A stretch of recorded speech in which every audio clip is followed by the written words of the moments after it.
Hi friends, welcome to my channel Geetha Prabhakar vlog 6. అందరూ ఎలా ఉన్నారు? మేము చాలా బాగున్నాము. మీరందరూ కూడా బాగుండాలని మనస్ఫూర్తిగా కోరుకుంటున్నాము. ఈరోజు తెలంగాణ స్పెషల్ అయిన సర్వపిండి చేస్తున్నాను. 2 కప్పుల బియ్యం పిండిని తీసుకోవాలి. ముందుగా ఇంచి పెట్టుకున్న పల్లీలను వేసుకోవాలి.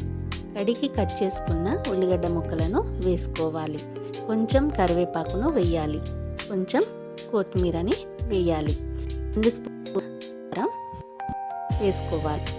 1 స్పూన్ సాల్ట్ వేసుకోవాలి.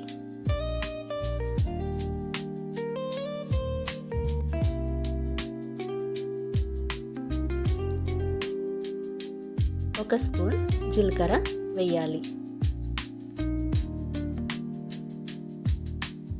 3 స్పూన్ల నువ్వులను వేయాలి. ఇవన్నీ కలిసేటట్టు కలుపుకోవాలి.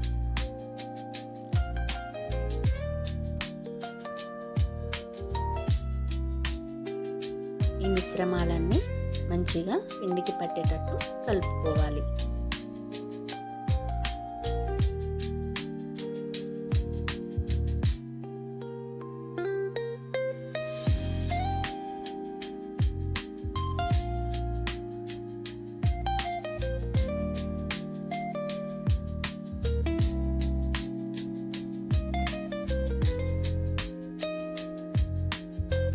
పిండిలో నీళ్లు పోసి కలపాలి.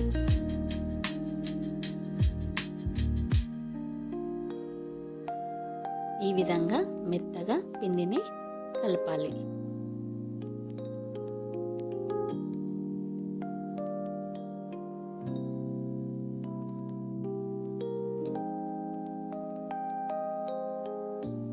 పిండి అనేది కొంచెం మెత్తగా ఉంటే సర్వపిండి పెట్టడానికి ఈజీగా వస్తుంది.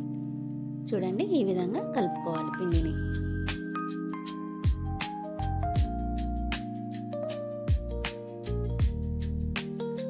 పెనం తీసుకొని ఆయిల్ వేసుకోవాలి. దీన్ని వేసి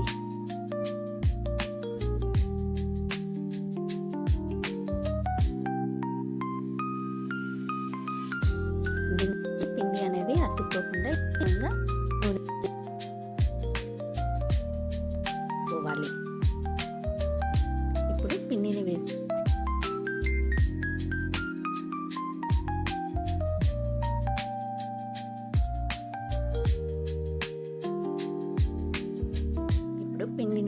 మందంగా కాకుండా మరీ పల్చగా కాకుండా పిండిని వేళ్ళతో ఈ విధంగా పెట్టాలి.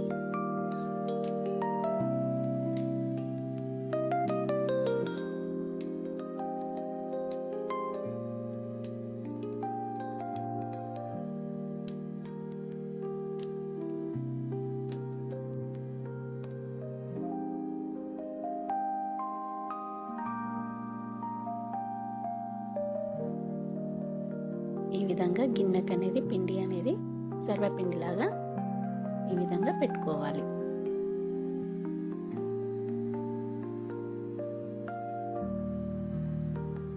మందంగా ఉన్న కాడ ఈ విధంగా ఎళ్ళతోటి పల్చగా అనుకుంటూ పెట్టాలి.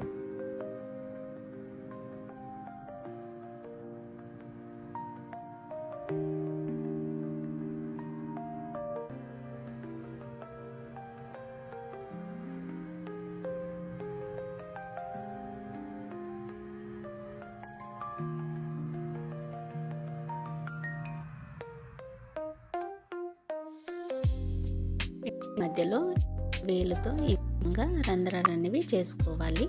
ఎందుకంటే పిండి అనేది మనం స్టవ్ పైన పెట్టినప్పుడు ఆయిల్ వేస్తాం కాబట్టి పిండి అతుక్కోకుండా వస్తుంది. చూడండి, 1 పావు ఆయిల్ వేసి స్టవ్ పైన పెట్టి ఈ విధంగా కాల్చుకోవాలి. సర్వపిండి అనేది ఈ విధంగా కాల్చుకోవాలి. ఎంతో టేస్టీ రుచికరమైన సర్వపిండి రెడీ అయ్యింది.